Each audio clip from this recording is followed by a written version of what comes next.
The opinions voiced in this program are for general information only and are not intended to provide specific advice or recommendations for any individual. To determine which investments may be appropriate for you, consult with your attorney, accountant, financial advisor, or tax advisor prior to investing.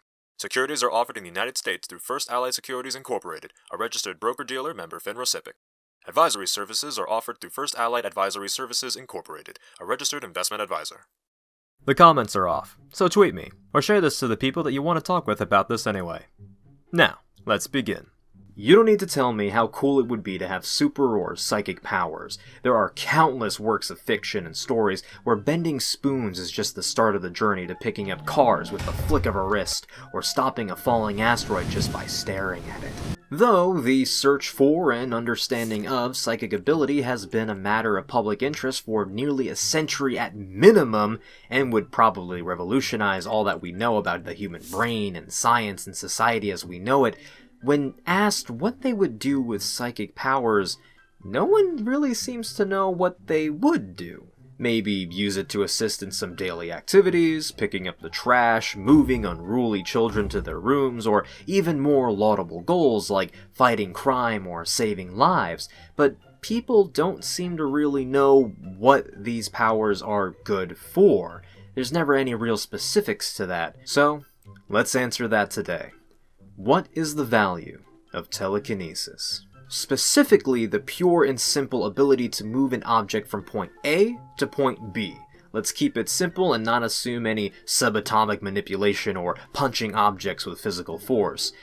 Ignoring the scientific interests, medical marvels, and celebrity status that a real-world psychic would have, because frankly there just really isn't much of a way we can accurately measure what that would be worth, since it doesn't exist yet, let's assume that you keep you and your psychic powers on the down low, and that there's no way to transfer or invoke these powers in someone else. The world and society are relatively unchanged in spite of your existence. Okay, maybe it's not as glamorous, but hey, let's keep the math simple, alright? The second and more variable factor is how strong your telekinetic power is, since you can do far more with the ability to move mountains than just moving kitchenware. We're going to measure telekinetic power in terms of kinetic energy, or joules, which equals 1/2 mass times velocity squared. Or for the rest of us who didn't major in science, myself included, how heavy something is in half times how fast it moves twice over. I'm going to speak in terms of feet and pounds for this video, but on screen the equations will be written in kilograms and meters. I'm just trying to keep the math easy that way. So, knowing all of that, let's start to look at a very basic level of telekinesis, say about 5 pounds moving 5 feet per second. That's the limit of your power, for now. This is going to be a modest 2.6 joules, although this value does not assume that you can overcome gravity. Gravity is constantly pulling down on everything and everyone with an acceleration of 32.2 feet per second squared. We adjust the formula to take into account that gravity is acceleration, the change of speed, rather than velocity, speed in a given time in a given direction. Overcoming gravity requires another 33.893 joules, so using a mage's hands, otherwise baby's first telekinesis, requires a total energy of about 36.369 joules. Great, so we know how much energy we're using, but what can we do with that? Like, what is telekinesis worth to us? With this much power to move around in the most simple terms, you could easily use this in simple menial labor jobs, things like being a janitor, a dishwasher, or a maid.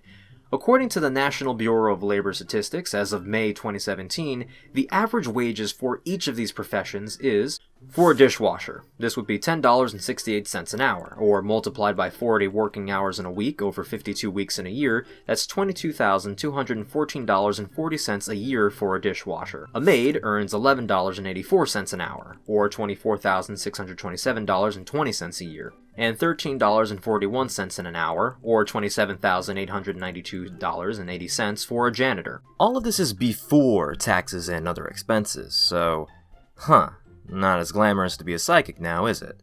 Well, that's just with 36 joules of energy to work with. Let's amp it up to a few hundred pounds. Going up to 300 pounds, moving at 5 feet per second plus overcoming gravity, you are now exercising about 191.915 joules. At this level, you can start moving small boulders, larger appliances, and so on. Going back to the National Bureau of Labor Statistics, we find that professional home movers are paid on average $13.73 an hour, or $28,558.40 a year, and construction laborers earn about $18.70 an hour, or $38,896 per year. So, not the greatest. Even though we increase the energy nearly 5 times, we're only getting twice the pay, if that. Okay, but hear me out. Maybe we're thinking about this the wrong way. Maybe just lifting objects isn't the point. Perhaps you could be known as the strongest person on Earth. In the strongest man competitions held around the world, most of the top contestants are expected to lift up to 1,000 pounds, nearly half a ton. Surely you can do this easily. You would just need 560.641 joules of energy power to work with, nearly 3 times what you had previously as a mover. Though the prize for winning such a competition is easily 70 grand by itself, and that's not including all the celebrity deals and sponsorships that come after, which is where the real money starts coming in at a couple million a year. Okay, but that's 3 times more than what you were already doing as a mover. There's gotta be a more efficient way to do this. Well, there's always baseball. The most expensive contracts for a single year of play in baseball goes to about $34 million. And to reach that level of ability, you'd need to throw a baseball at about 95 miles per hour. Given a baseball only weighs about 5 ounces, this requires just 128.056 joules, 4 times less than the strongest human, and half the energy of your average house mover. You don't even need to fight against gravity in this case, you just throw the ball straight. For $34 million a year, that's the same as getting $16,346.15 per hour. Of course, that's with none of the training or other skills that these athletes do still need to develop.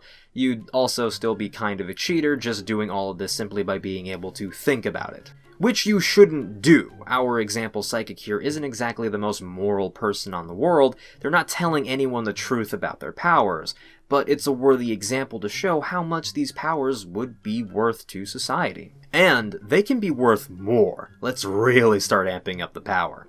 Industrial scale moving cranes. It's a bit difficult to get an estimate for how much a crane that can lift many tons over would cost, but I was able to find scattered crane rentals around the internet. Starting rates are usually around $200 an hour and generally increase by $100 per hour per ton that you need to lift. These machines are expensive. So starting at 1 ton of movement, still moving it at 5 feet per second, you need 1,053.5 joules of force, and at this point I'm just going to start ignoring gravity, because, that is just not going to significantly change any of the numbers moving forward. So that's a nice $200 an hour job, or about $416,000 salary if you can find full-time business doing this. Let's get ambitious though. Tyson, the most powerful crane in the world, can lift 20,133 tons. That is 21,214,043 joules of energy. Using the same rates as before, that is $2,013,200 per hour, or an annual salary of $4,187,456,200 per year sound. Sounds pretty good to have telekinesis now, don't it? And now we're in the final stretch, because there is one more job that requires moving things up and down.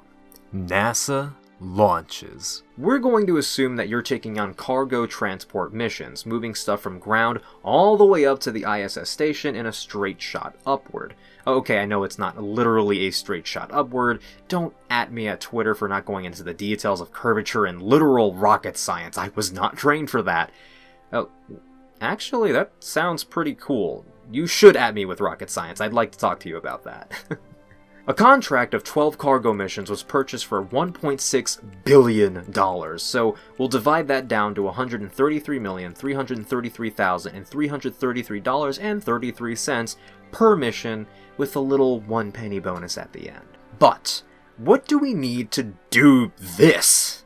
Well, the Earth's escape velocity is 7 miles per second, way more than our humble little 5 feet per second that we've been using all this time. You do not get to move away from Earth until your psychic powers reach that speed. Chop, chop. And the typical resupply load to the ISS is about 5,000 pounds. So that makes it, 287,825,327,327,868 joules of energy. That just put the crane to shame! Each of these missions getting from ground to the ISS takes about 3 days in total, so say 72 hours. And yes, this is because of complex rocket science, travel, and space routes, and a psychic this powerful probably could just ignore a lot of that and make it a truly straight shot after breaking the atmosphere, but let's just use the 72 hours and keep it somewhat sane and reasonable for my poor little mind. Because breaking down the missions on a per-hour basis, $133,333,333.33 per mission becomes $1,851,851.85 per hour of work. I don't think any nation has a budget for someone earning a salary of $3,851,851,848 per year with a 1 penny bonus at the end of it. But hey, maybe that's what would really happen if psychics decided to just revolutionize all of space travel. So, let's get back to the basics. How much is telekinesis worth? What would we as a society value this skill as? That is, according to the jobs to be done and how we currently compensate people for this kind of work. And at low levels, not a whole lot really. Funny enough, you wouldn't really be so special than anyone else. I wonder if there's a TV show about a psychic talking about this very lesson. Eh? Once you reach about 130 joules, though, is when telekinesis really spikes up in value, with the possibility of a juicy sports contract. Although, when you think about it, the rate of increase isn't amazing from there on out. Going from baseball to industrial shipbuilding cranes, you get a pay increase of about 12,000%, which is wonderful for 165,662 times the energy and work. And going from the Tyson to space flights, the work is 13.5 million times more than that. But you actually take a pay cut of about 8%. The most powerful crane in the world is millions of times weaker than a space mission, and would pay more than advancing human space exploration. Though that's nothing to speak of the rate you'd get from deciding to be an athlete instead of an entire space company. Being an athlete gives you $265,508.84 for each joule you need to use to do the job. Being a psychic shipbuilding crane gives you $197.39 per joule, and sending objects into space doesn't even give you a penny back per joule. Your time and effort may be better spent elsewhere. Of course, none of this video has taken into consideration the possibility of jobs where being away from the object that you're manipulating is important, such as in nuclear reactors. Although, because no one on Earth can really do that yet, and there's really no accurate way to calculate the total cost of those safety measures per hour, it was ignored in this video. I'm pretty sure it would also pale in comparison to literal spaceflight anyway. Also note that I don't assume any competence of the psychic. This is strictly about moving things up and down, not manipulating anything in any clever or intelligent way that would require special training. This is because then we would have to calculate the value of that training and keep it out of our equations. It just starts to muddle the math. Regardless of how much you may earn with your unique gifts, it is still prudent to save and manage your wealth. Contact us and schedule a call appointment to see how we can help you towards your financial goals. My email is jlward@1stallied.com, and a link to our website, wdward.com, can be found in the description below. We hope to hear from you soon. Have a good one. John and William Ward are registered in the following states. Minimum account is $10,000. The opinions voiced in this program are for general information only and are not intended to provide specific advice or recommendations for any individual. To determine which investments may be appropriate for you, consult with your attorney, accountant, financial advisor, or tax advisor prior to investing. Securities are offered in the United States through First Allied Securities Incorporated, a registered broker-dealer member FINRA SIPC. Advisory services are offered through First Allied Advisory Services Incorporated, a registered investment advisor.